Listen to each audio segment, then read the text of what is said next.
हाँ, तो क्या आश्रम में गए? मैं फोन गया था उधर देखने के लिए, जो वहाँ खड़े थे वो या लोग, फ्रेश लगा। तो वहाँ पे नहीं थे। तो उनको पूछा तो वो बोले कि आगे गए। डोंट डिस्टर्ब वाला ठीक है। लगा देना, डोंट डिस्टर्ब वाला लगा देना, ताकि नेट चालू रहेगा। और वैसे ये लगा देगी तो भी चलेगा अपना,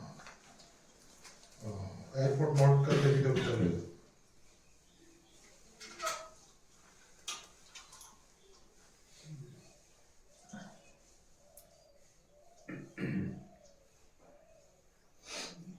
हमारे ऋषियों ने वेद में ध्यान की एक परिभाषा की तो मुझे बहुत अच्छी लगी, जो आज का समाज नहीं जानता। अरे आँख बंद करके बैठना वो कोई ध्यान नहीं है।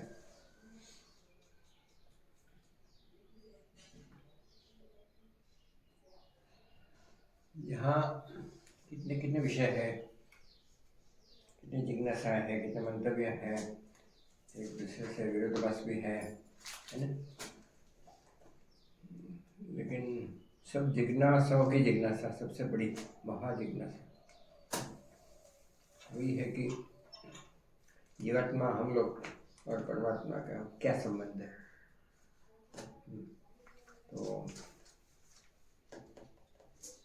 तो लोग नहीं जानते।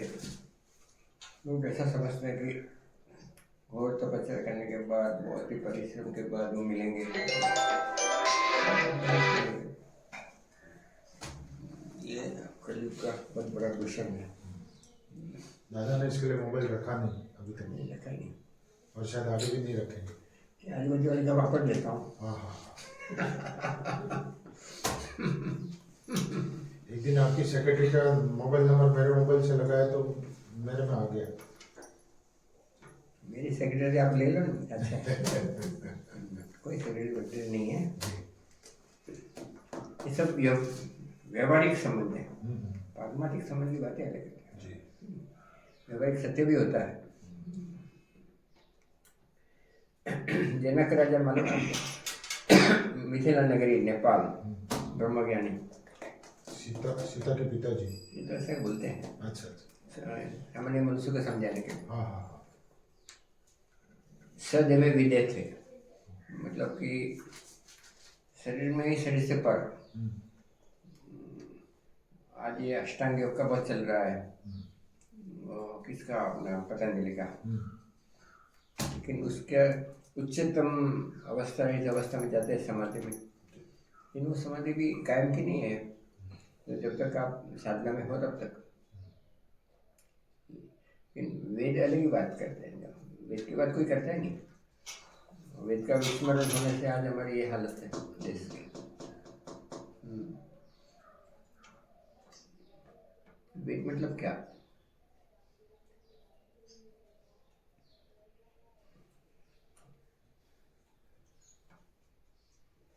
त्रिअमृतपाद कहा, त्रिअमृतपाद उपनिषद ने कहा। कौन सा उपनिषद?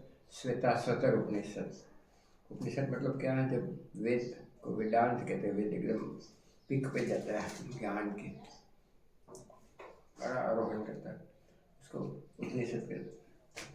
12 उपनिषद वेद के करीब है, उनके में वेद की स्पिरिट, बाकी अन्य भी है, वो धीरे धीरे स्पिरिट डाइल्यूट होती है। तो श्वेताश्वतर उपनिषद ने ये बात बताई कि त्रिअमृतपाद में पराशक्तियाँ 15 महानित्या शक्तियाँ हैं। आप लोग आके देख लो इसके लिए। सर्वसार उपनिषद की बात चल रही थी। हाँ ध्यान आ जाएगा इसमें, इसीलिए बताता हूँ। सर्वसार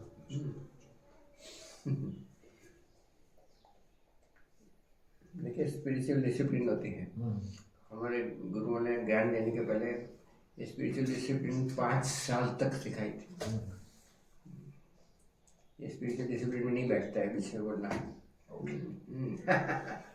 क्योंकि व्यवहार का थॉट प्रोसेस ही अटक जाता है। अभी मैं क्या बोलता था, क्या बोलने वाला हूँ, समाप्त हो गया। तो हमारे गुरु के पास जी, गुरु जी के सिवाय दूसरा शब्द नहीं कभी। तब कुछ मिलेगा, कुछ पाना है। हम आपकी उम्र में थे तभी डेस्परेटली ऐसे रखड़ते थे, पागल में जैसे रखड़ते थे। कोई संत मिले, कोई महात्मा मिले, कोई सिद्ध पुरुष मिले, उनका सानिध्य प्राप्त हो, उनसे हमें कुछ प्राप्त हो, ऐसा करते। समझे?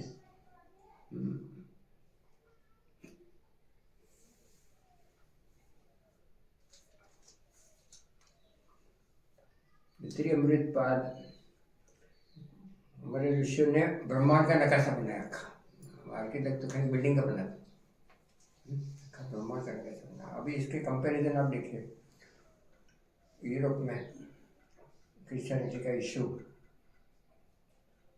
जाने के बाद 1500 साल तक उनको पता भी नहीं था कि दुनिया का आकार क्या।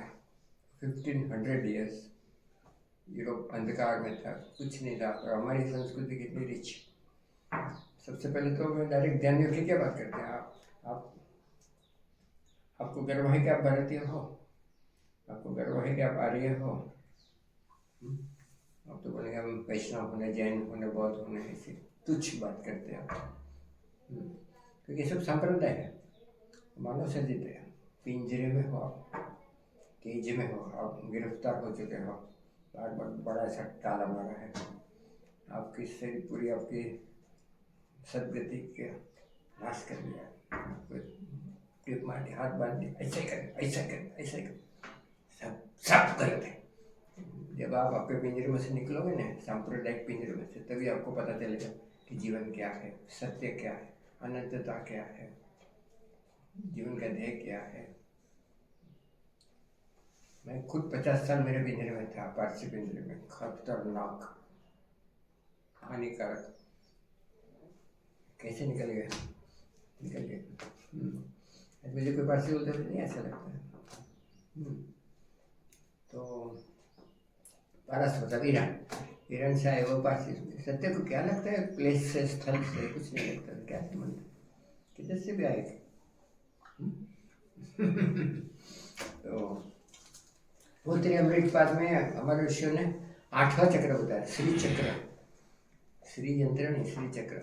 7 चक्र तो आपके घूमते कील के ऊपर, कील है ना, कील 8वां 9वां चक्र, उसको उन्होंने अधोमुखी त्रिकोण बताया, इन्वर्टेड ट्रायंगल। हर एक भुजा में 5-5 महान नित्या शक्तियाँ बताई हुई, 5 महान शक्ति के मंत्र है। और बीच में ट्रायंगल, बीच में परम व्योम बताया, मतलब आकाशों का आकाश। हमारे ब्रह्मांड में जो कितना आकाश है वो सब स्वतंत्र नहीं है, स्वयं सिद्ध नहीं है। वो परम व्योम जो त्रिअमृत पाद का है, वो एक आकाश, खरा आकाश है उसकी वजह से। और आपके शरीर में, आपके देह में भी कितना आकाश है, जबरदस्त आकाश, वो सब ऊपर व्योम से काम करता है। लेकिन जो ब्रह्मांड में है हमारे पिंड में, इसके लिए हमारे पिंड में भी वो परम व्योम है, वो हृदय। हृदय में अंगड़ जैसी जगह है, वो हमारा परम व्योम है। जो हृदय से जुड़ते हैं वो कुछ पाते हैं। जो गुरु को भी शरीर से नहीं पकड़ा जाता, गुरु व्यक्ति नहीं है, सर्वव्यापक तत्व है, व्यापक है वहाँ। ये हमारे गुरु ऐसा है, ये हमारे ऐसा नहीं। तो आपको वापस सीमित हो गया, आप नाम रूप आकार से पर जाना है। नाम रूप आकार संसार के लिए, हमारे लिए नहीं है। तो वहाँ से शक्ति आती है, कॉस्मिक पावर आपके ब्रह्मरंध्र में, सुषुम्ना में जाती है। आप कैसे भी लपट सपट जीवन जीते हो, अपने नाम के खाली पकड़ भरते हो, कोई भारतीयता है नहीं जीवन में। पोशाक भरते हैं हमारे, कृषि भरते हैं हमारे, न्याय भरते हैं हमारा, आहार भरते हैं हमारा, कुछ भी नहीं भरते नहीं हमारा। तो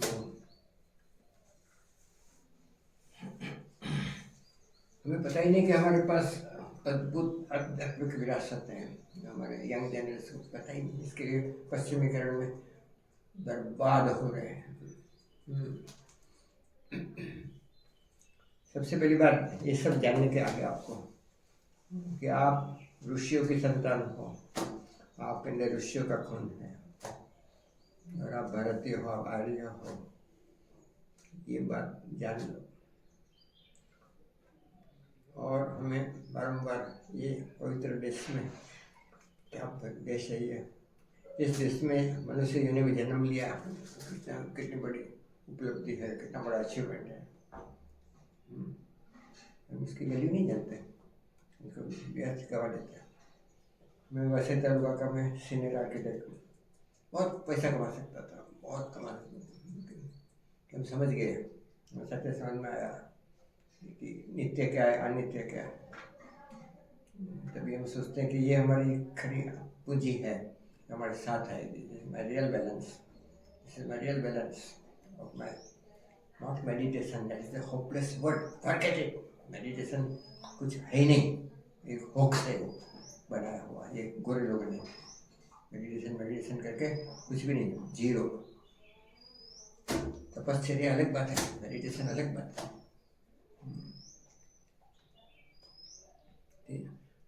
तो जिन ऋषियों ने ब्रह्मांड का नकाशा बनाया, जब तक उन लोग को अपनी पृथ्वी का भी आकार नहीं मालूम था, और वो आज हमें सिखा रहे हैं। हम इनकी बात मान लेते हैं, तो गुरु ने कहा तो मान लेते हैं।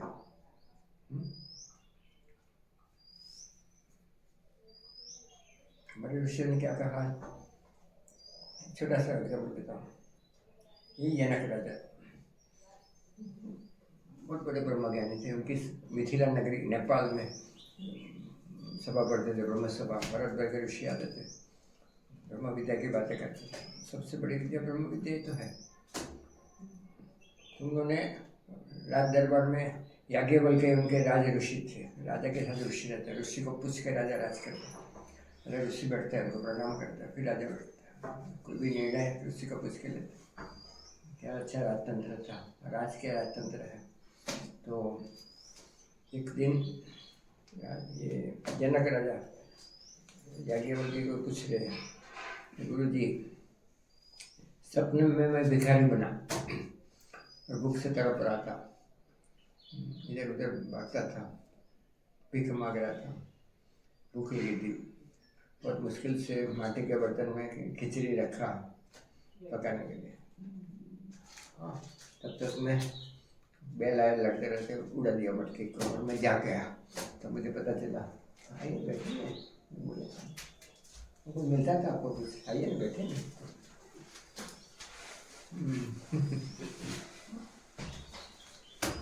तड़प होनी चाहिए, हमें चाहिए कुछ ऐसा। आगे सब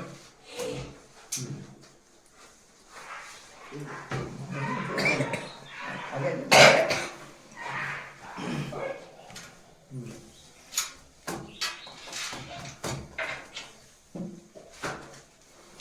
जनक राजा पूछ रहे अपने राज ऋषि को कि मैं सपने का भिखारी खरा कि अभी का राजा खरा, जो इसी आदर में बैठा है। तो गुरुजी ने कहा कि दोनों खोटे हैं।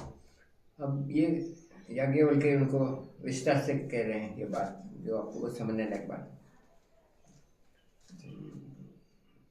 अब इतने बड़े सम्राट है, सदे में विदे है,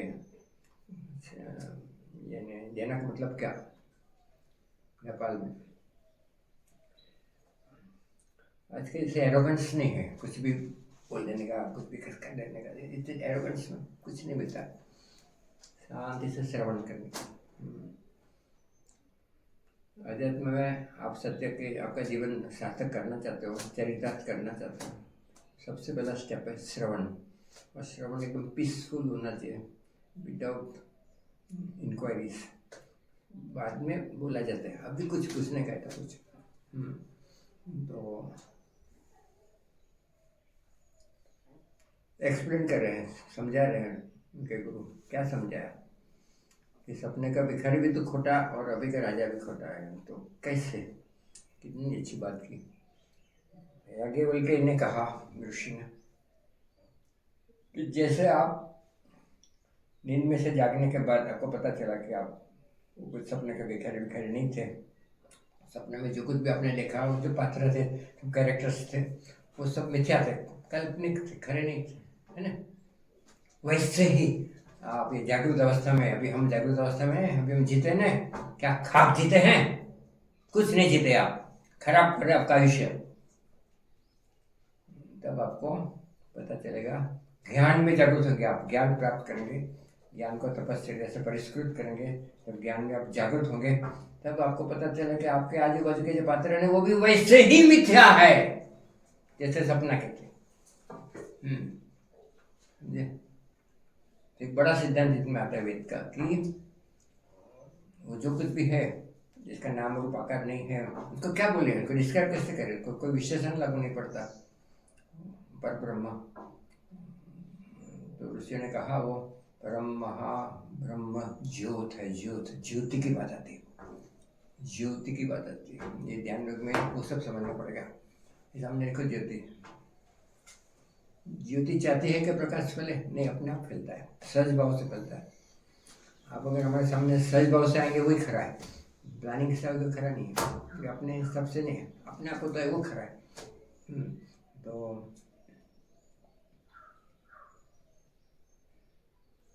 वो जो परम महाब्रह्म ज्योत है उसमें से एक किरण निकलता है, वो आपके आदि महाशक्ति पर ब्रह्मात्मिका आपसे बोलते हैं भगवती, और इसके अंदर रखा ब्रह्मांड उनके चार्ज में है, पूरे इनकी सत्ता में, वो किरण का। तो बाकी ये ज्योति में जो श्रीलक होगा तो कितना महान होगा, क्या होगा। अब ऐसी ज्योत को हम किस प्रकार से डिस्क्राइब करें, कैसे उनको संबोधन करें। तो एक ही मार्ग था कि ज्योत है वो। तो हमारे अंदर भी वो ज्योत है। लास्ट 1000 साल से भारत में आक्रमण हुए, हमारी संस्कृति का ध्वंस किया गया, विभाजन हो गया, सब हम बढ़ गए हैं, अभी भी बढ़ रहे हैं। तो ठीक है, ये एक महापुरुष मोदी में आने के बाद देश की थोड़ी आबरू बढ़ रही है। अब हमारे सामने कोई आंख उठा के देखने के लिए सोचेगा कि पहले क्या था।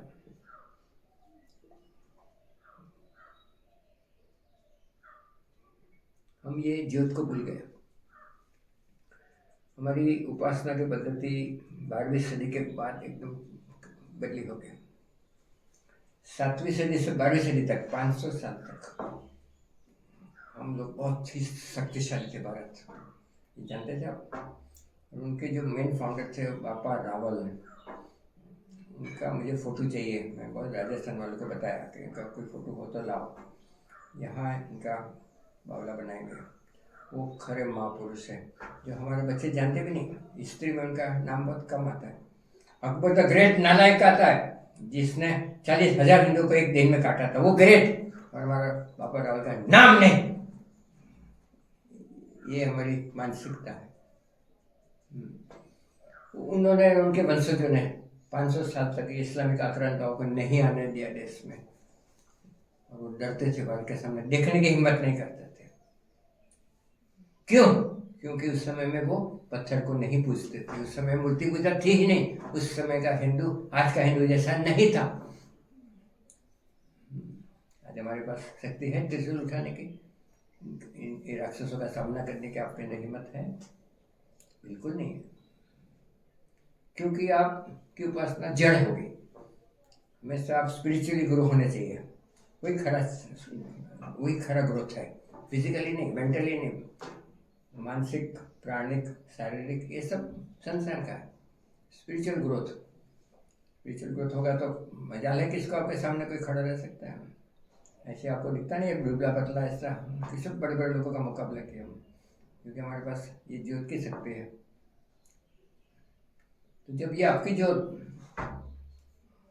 ब्रह्मांड के अंदर की ज्योत, और ये ब्रह्मांड को जो निभाने वाली उत्तरी अमृत पर की ज्योत का ट्रायंगल पूरा होगा, और उस समय में आप एकदम स्थिर हो जाएंगे, विवेक वैरागी जगेगा, आपको नित्य अनित्य का भान हो जाएगा। नित्य क्या है और अनित्य क्या है, अभी सब बातें क्या हुई, आर्किटेक्ट है वैसा है वैसा, ये सब अनित्य है। ब्रह्मा जी सबसे बड़ा आर्किटेक्ट है। तो है ना, ये व्यवहार की बात है। पहले के जमाने में क्या पूछते थे, कहाँ से आए हो, कौन से आश्रम से आए हो, गुरु का नाम क्या है, कौन सी साधना करते हो, ये ऐसा इंट्रोडक्शन होता था। अब ऐसा होता है क्या? तुम्हारे बच्चे कहाँ सीखते हैं, क्या सीखते हैं, उनको क्या इतिहास पता है क्या? कुछ भी नहीं, ब्लैंक। माँ बाप भी ब्लैंक। माँ बाप को पूछता हूँ कि खाली 5 ऋषियों का नाम बताओ मुझे, तो नहीं बता सकते। सब ज्योत की बात है, ये ध्यान में भी ज्योत की बात है। हमारे ऋषियों ने डेफिनेशन किया ध्यान का, और गीता में भी भगवान ने ध्यान योग की बहुत प्रशंसा की है। ध्यान योग जीवात्मा और परमात्मा का, यानी हम जीवात्मा है ना, और वो परमात्मा है, परमात्मा का आत्मीय संबंध, आत्मीय संबंध, वो हमें बहुत प्यार करते हैं, किसी का हित नहीं करते हैं, वो हमसे दूर नहीं है, हर एक श्वास में हमारे साथ है। जब श्वास लेते हो ना आप, श्वास उनकी कृपा से लेते हो, इसमें आपका भी कुछ नहीं। जब आप श्वास नहीं ले सकते तो आप कौन सा कर्म के कर्ता बन सकते हो, आप बताइए। ये ऐसा मैंने बनाया, मैं कैसे बोल सकता हूँ? जब उनकी कृपा से मैं श्वास लेता हूँ,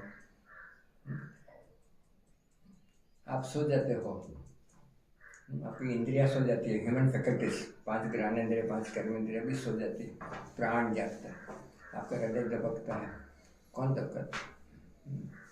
हर एक श्वास में आपके साथ। और आपको कहते हैं ये जीव तो अकेला नहीं है, मैं तेरे साथ हर एक श्वास। अब मैं तुझे दिव्य ऐश्वर्य प्रदान करना चाहता हूँ, लेकिन वो ग्रहण करने के लिए कैपेसिटी तेरे में, सामर्थ्य नहीं है। साधना कर और सामर्थ्य प्राप्त कर, और देख फिर क्या मिलता है मुझसे हर एक श्वास में। मैं पागल हूँ क्या? मैं बहुत पैसा बना सकता था वैसे में भ्रष्टाचार करके, करप्शन करके, लेकिन नहीं, इधर जब मेड़ू के साथ बैठता हूँ गुफा में। पागल तो नहीं हो ना कि पागल हूँ? आपको ऐसा लगता है कि मैं पागल हूँ, मूर्ख हूँ, बेवकूफ़ हूँ? मैं समझ गया कि खरा बैलेंस क्या है, real balance. What is your real balance? आपकी जमीन के साथ बड़े तुम्हारे बॉम्बे के प्रॉपर्टी कार्ड का कोई वैल्यू नहीं है, वो जलाने के टाइम पे उसके डाल देने का समझे? ये हमारी वैल्यू है। कितने साल की साधना है, आपकी चेतना कौन से चक्र पे आई है, आप जागे हो कि नहीं, आपको विवेक जगा कि नहीं। विवेक मतलब सत असत का भान, नित्य अनित्य का भान। ये पीछे नीचे बात हो रही थी, सब अनित्य की बात हो रही थी, अभी मैं नित्य की बात कर रहा हूँ। ये नित्य को जानने के लिए आपको अनित्य से विस्मृति करनी पड़ेगी, ज्ञान प्राप्त करना पड़ेगा, तब करना पड़ेगा। डायरेक्ट कोई ध्यान कर ही नहीं सकता। आप क्या डायरेक्ट डबल ग्रेजुएट बन जाओगे क्या? पहले केजी में थे ना, फिर धीरे धीरे धीरे धीरे ऊपर आएगा, नहीं समय लगता है ना। आर्किटेक्ट बनने के लिए कितना साल लगा? अरे आपको खड़े खड़े 5 मिनट में चाहिए क्या? लेकिन आना पड़ेगा, यहाँ बैठना पड़ेगा, हमारा सानिध्य प्राप्त करना पड़ेगा, हमारा लाइफ स्टाइल स्टडी करना पड़ेगा। दादा क्या करता है, ये ऐसा निर्णय क्यों लिया, ऐसा निर्णय क्यों लिया, हर एक बारी की चीज़ का ऑब्जर्वेशन करने का। तो जीवात्मा और परमात्मा का आत्मीय संबंध का सतत निरंतर चिंतन, उसको ध्यान कहते हैं। अब वो चिंतन कैसे कर सकता है जिसके पास ज्ञान ही नहीं है, इसके पास उसको ऐसा किसी ने समझाया नहीं। अभी जो मठ में चलता है ना, 80% खोटे लोग हैं, 20% जेन्युइन है। वो 20% भी जेन्युइन जो है बाहर नहीं आते हैं। हमारे जैसे अंदर जंगल में बैठे, हमें कोई पब्लिसिटी की पड़ी नहीं है, हमने कभी पब्लिसिटी की नहीं है, हम करेंगे भी नहीं। पब्लिसिटी कौन करता है? जिसका माल कंडम है वो करता है। हमें पब्लिसिटी करने की जरूरत क्या है? हम आपको प्रभावित करने के लिए ये सब नहीं कर रहे हैं, किसी को प्रभावित करने के लिए भी नहीं कर रहे हैं। जो सौंपा हुआ काम करें, हर एक जीवात्मा अपना अपना काम लेके आया है, वो काम आप करते हो कि नहीं? अगर आप वो काम करते हो तो आपका प्रारंभ आप खुद बना रहे हैं, लेकिन इससे विपरीत कुछ करते हो तो कर्म के बंधन में जाते हो। तो ये जीवात्मा और परमात्मा का सतत निरंतर आत्मीय संबंध का चिंतन, मतलब क्या क्या बड़ी बात है। इसको इतना नीचे गिरा दिया, ध्यान दो कैसे बच्चा फुटपाथ पे बोलता है, तो समझते हो कि क्या बोलते हो तुम? ये गायत्री मंत्र फुटपाथ पे बेचता है, तुम्हारे इसको बोले ये गीता 120 की है, लेकिन आपको मैं 100 रुपये में दूंगा। ये बात कर है ना? ये बेचने की चीज है। ये गाय का पैसा नहीं लिया जाता कभी, पुस्तक का पैसा नहीं लिया जाता कोई। माँ ने दूध पिलाया था ना, कि पाउडर का पिया था ना पाउडर, माँ ने दूध पैसा लिया था क्या माँ ने दूध का? जहाँ लेन देन है वहाँ तत्व नहीं है, याद रखना। तुम्हारी धर्मपत्नी तुम्हारे साथ सुख दुख में साथ में है ना, पगार देती है क्या? इसके लिए धर्मपत्नी है। तुम्हारे सेक्रेटरी को पगार देते हो ना, इसलिए वो धर्म सेक्रेटरी नहीं है। समझे? समझ आया?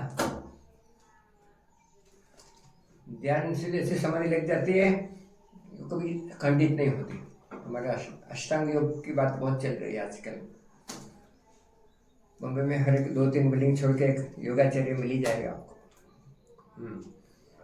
चर्चगेट पे देखा आपने, वो दाढ़ी फूटती है ना, पॉपकॉर्न, वैसे सब योगाचार्य फूटे हैं। तो योग सिखाते हैं पैसा लेके, यहाँ ही सब समाप्त हो जाता है, नहीं ले जाता है पैसा। धर्म में धंधा नहीं होता है, धंधे में धर्म होता है।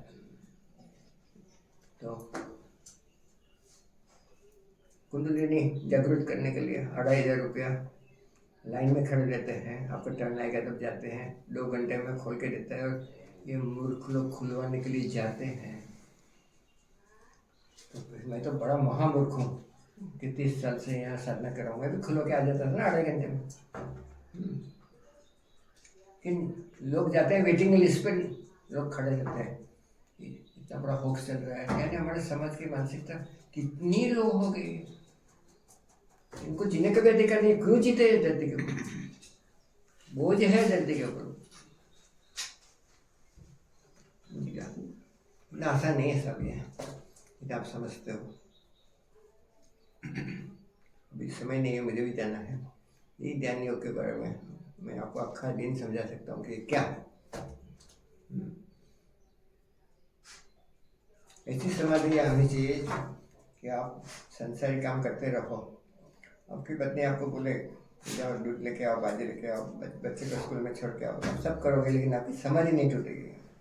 उसको बोलते पूर्ण योग की निरंतर समाधि। लास्ट तक आप शरीर छोड़ेंगे तब तक आप समाधि में रहेंगे,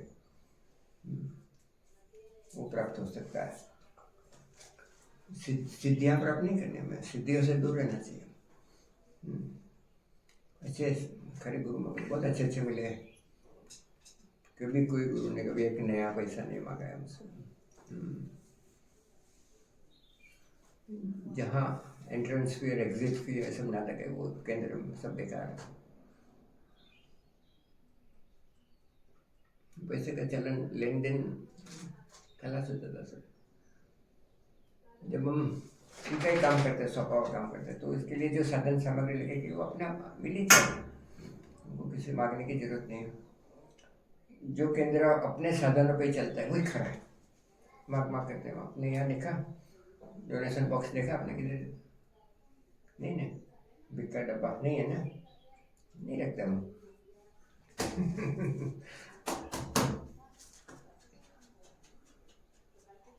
आपका ध्यान सतत 3 वस्तु पे रहना चाहिए। एक, मैं कौन हूँ। दूसरा, मेरा ब्रह्मांड के साथ क्या संबंध है। और तीसरा, मेरा परम उद्गम, मेरा अंतिम ध्येय क्या है। यहाँ कोई जात बात नहीं आती, यहाँ कोई संप्रदाय नहीं आता है, इसमें कोई रंग रूप आकार नहीं आता। सत्य में ऐसा कुछ नहीं है। सत्य का अनुसंधान, प्रकाश का अनुसंधान, अमरत्व का अनुसंधान करने के लिए आप जो करते हो वो ध्यान है। प्रकाश का अनुसंधान करते हैं।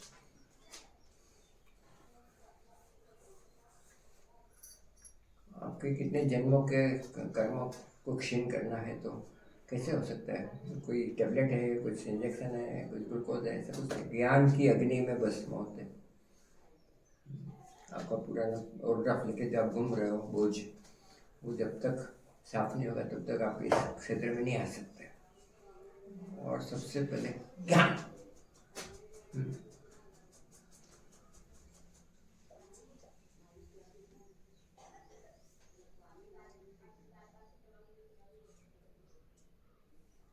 एक बात और सुन लीजिए, परदेसी लोग 1000 साल से भारत के सामने षड्यंत्र की रचना करते रहते हैं।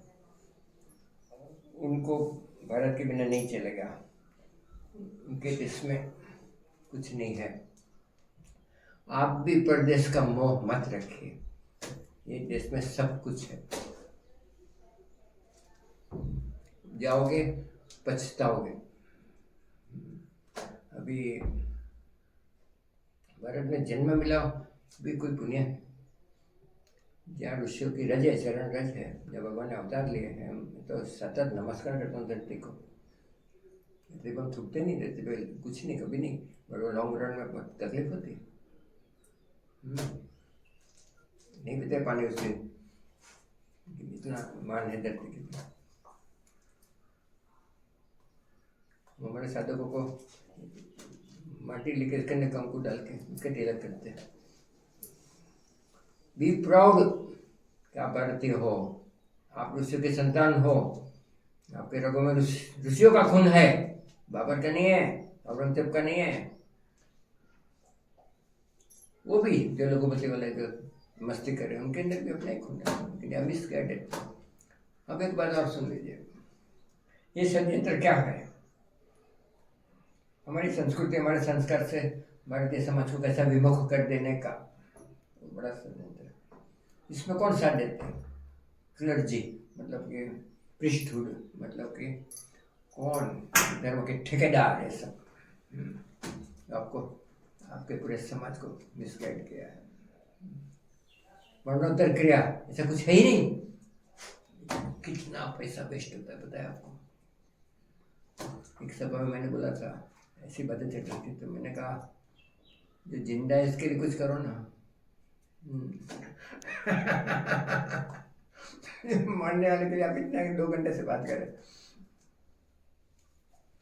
जीव जूना शरीर कब छोड़ता है? जब नए गर्भ का प्रबंध हो जाए। किसकी क्रिया करा रहे हैं? कितना बड़ा होक्स है ये। और गरीब देश का कितना पैसा वेस्ट जाता है, और कौन खाता है? वो नालायक धर्म के ठेकेदार लोग खा रहे हैं। 25 साल पहले बाप मर गया, अभी तक क्रिया करा रहे हैं, उसका दूसरा जन्म भी हो गया। जो जिंदा था उसको पानी भी नहीं पिलाया। ऐसी बातें हैं। मेन बात आती है वेद, वेद के ऊपर विधान है, हमारे विधाता का विधान है ये। ऋग्वेद की शुरुआत अग्नि शब्द से होती है। अग्नि की उपासना, भीतरी उपासना, सूर्य की उपासना, ये सब जरूरी है। आपका जीवन भी एकदम लाइफस्टाइल सिंपल होनी चाहिए। आहार भी हम खाते उतना खाने की जरूरत ही नहीं है, ओवर ईटिंग करते हैं। खाते उतनी खाने की जरूरत नहीं है।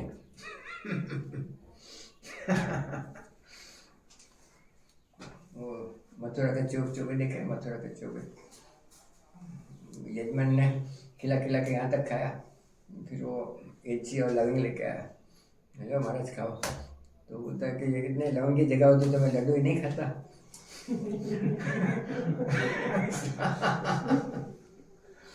ऐसी बात है। क्या सो रहे हो? श्रवण करना, श्रवण। प्रवक्ता के लिए करो, लगता है कोई श्रोता सोता है। दादा मैं श्रवण किया पूरा। क्या ना? यस। लेकिन दुर्दशा है कि नहीं बताइए आप। आपका बेटा किसका भी होगा, वो आके बोलेगा मैं दादा के पास जाना चाहता हूँ, ज्ञान लेना चाहता हूँ, आप ना बोलेंगे उसको, मैं लिख के देता हूँ, उसको कॉन्वेंट में भेजेंगे, उसका सत्यानाश करेंगे, लेकिन यहाँ नहीं आने देंगे। कई पुरुष अपने औरतों से झूठ बोल के मेरे पास आते हैं। उनकी पत्नियां बोलते हैं दादा के पास नहीं जाने का। क्यों? क्योंकि आप साधु बन गए तो हमारा क्या होगा? अरे मैं कहाँ साधु, मैं इनकम टैक्स में जाता हूँ, मैं पुलिस में जाता हूँ, मैं कोर्ट में जाता हूँ, सब कुछ करता हूँ। कल हमारे साथ मीटिंग में थे ये। अरे बन भी गया साधु तो अच्छा है ना, क्या गलत?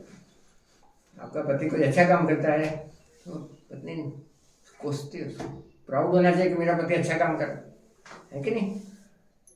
मैंने खुद अनुभव किया, मेरी माँ को, हम लोग गरीब थे तभी, मेरे मामा चोरी छुपे से आके बहन को, मेरी माँ को मदद करते थे। मामी को पसंद नहीं, एक भाई अपने बहन को सहाय करता है, वो मामी का क्या जाता है उसमें, लेकिन नहीं, बेचारा गपचुप आके करता है, समझे?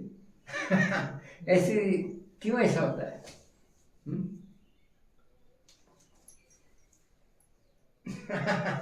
नहीं होना चाहिए ना। You should be proud, eh? My husband is great. Yes.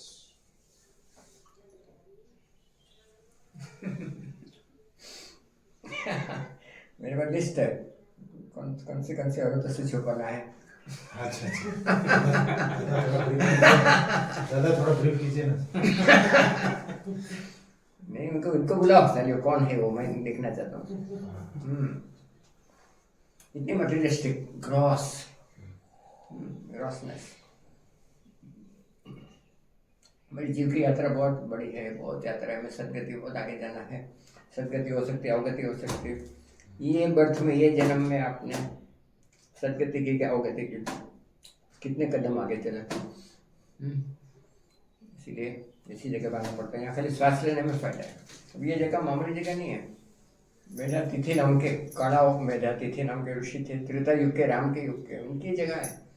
हम लोगों ने डेवलप किया, उसमें से रूइंस मिले, सब पत्थर सब कुछ मिला, इसलिए गांव का नाम मेढे है। बताइए, जगह हमें चार्ज करती है, हम जगह में चार्ज नहीं करते। सब उल्टा ही सिखाया है। सोमनाथ का मंदिर अभी वापस मोदी ने कितनी, ये अपना आत्मा है अपनी संस्कृति का, कितनी बार तोड़ा वो लोग ने, इसको कितना नष्ट किया है ना। बाबर कितने लोग को लेके आया था, 1200। हम कितने थे उस समय में, 4-5 करोड़। 1200 को नहीं पता। फ्रेश नहीं लगा, सो गया होगा मोबाइल। लगाया बगैर से। फ्रेश नेट और कुछ चालू किया, न्यू चालू कर, करो उसको।